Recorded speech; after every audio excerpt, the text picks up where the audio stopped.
दिली आदरणीय उद्धवजी ठाकरे साहेबांनी।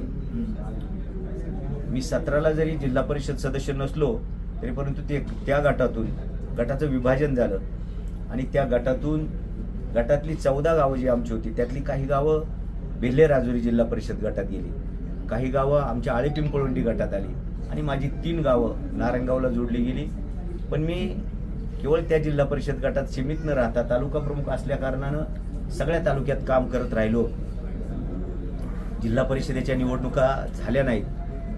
2017 नंतर 17च्या 22 नंतर आचारसंहिता सगळ्या कारणांमुळं म्हणजे कोरोना आला, काही शासकीय कारणं सगळ्यामुळं आरक्षणासाठी कुणी कोर्टात गेलं, त्याच्यामुळे निवडणुका झाल्या नाहीत। आता निवडणूक होते।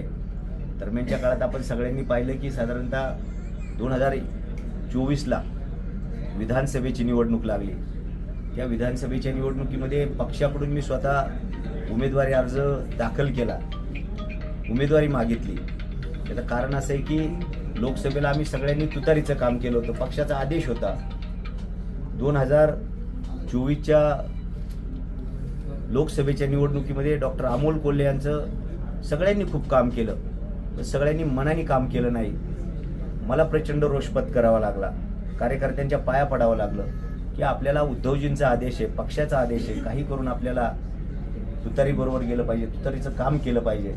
आणि आम्ही तो आदेश सरसावंद पाळून 2024च्या लोकसभेला डॉक्टर अमोल कोल्हे यांना प्रचंड मताधिक्य आपल्या तालुक्यातून मिळून दिलं।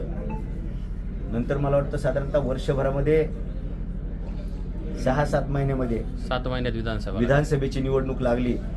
कार्यकर्त्यांचा आग्रह होता आणि त्या माध्यमातून आम्ही ही जागा मशालीला सुटली पाहिजे म्हणून प्रचंड प्रयत्न केला। आपण सगळ्यांनी पाहिलं असेल, आपणही त्याला प्रसिद्धी दिली। 14 नंबर या ठिकाणी प्रचंड मोठा मेळावा घेतला